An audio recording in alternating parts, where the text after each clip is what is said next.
shot.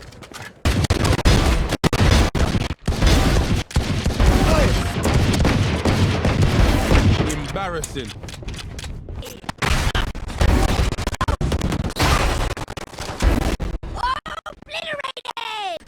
When you follow in the footsteps of an already great game, you either make a better game that delivers on the same level, or just becomes something that tried to be as good but fell short. Fortunately, in the case of Valorant, it not only delivers but it does it in style.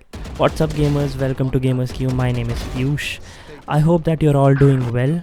In this video I'm going to talk about, I'm pretty sure you know what, more like babble about it, Valorant, a fun tactical shooter that came out less than a month ago, developed by Riot Games, the devs behind League of Legends. And I'm surprised that this is their first FPS IP. I have been playing it a lot for the last few weeks, and I have to say it's stupendously enjoyable. So I thought, why not share my views with you guys. Now let's get started. Basically, it is the fusion of two of the most beloved genres, the hero shooter and the tactical shooter. From the minute I first jumped into the game, it was obvious that the developers were inspired by CSGO and Overwatch, which means they had a lot to live up to. And I must say they succeeded in doing so. The game is very much Counter-Strike. Everything from the gunplay to the movement are reminiscent of Counter-Strike.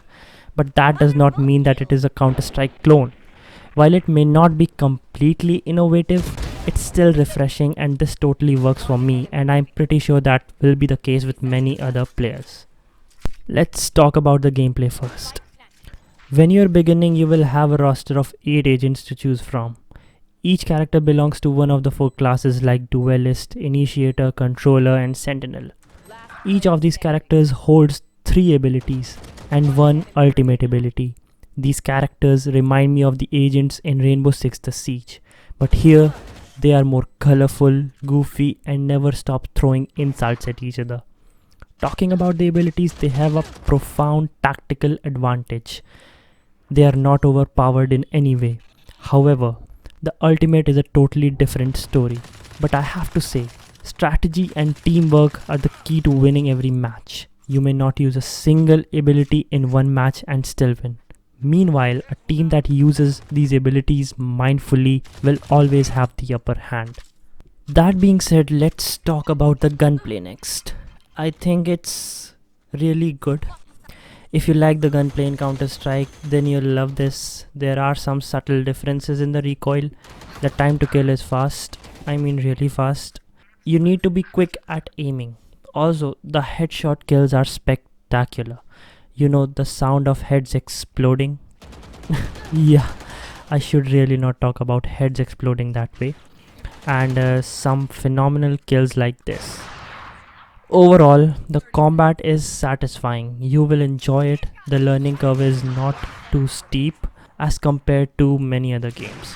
Going back to the character abilities now, some of these are used to control the battle. For instance, stopping an enemy from infiltrating the spike sites. Yes, that's what I call them. By using Sage's wall power, I don't remember the name right now.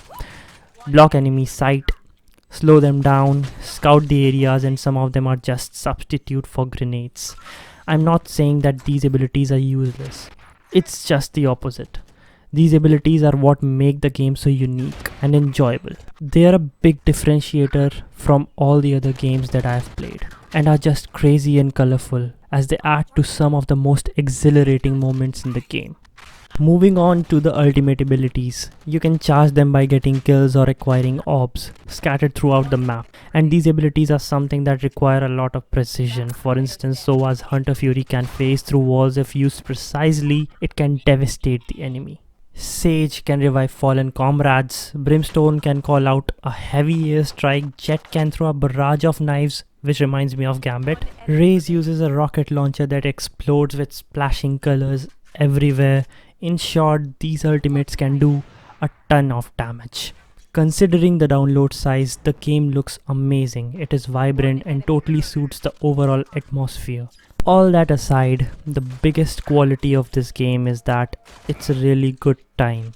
Yes, you'll lose a lot in the beginning, but you'll have fun learning, and you'll eventually get better, which I cannot say about a lot of games. I suck at most of the multiplayer games. I mostly prefer narrative based games, but I think that this game is quite accessible. It's going to appeal to a lot of fans and even new gamers who are daunted by the thought of getting into Team Fortress, CSGO, Overwatch and many other games. Also, wiping out a bunch of enemies at once is just stupidly satisfying. For the cons, I don't have a lot of issues with this game. There are some connectivity issues and some matchmaking problems, but I'm sure that those will get patched up real quick. So that's it for this video, guys. I hope that you enjoyed it, and if you did, then leave a like and consider subscribing, because I really enjoy talking about these games, and I'll make sure that I deliver better and more exciting videos. Thanks for watching, and until next time, have fun.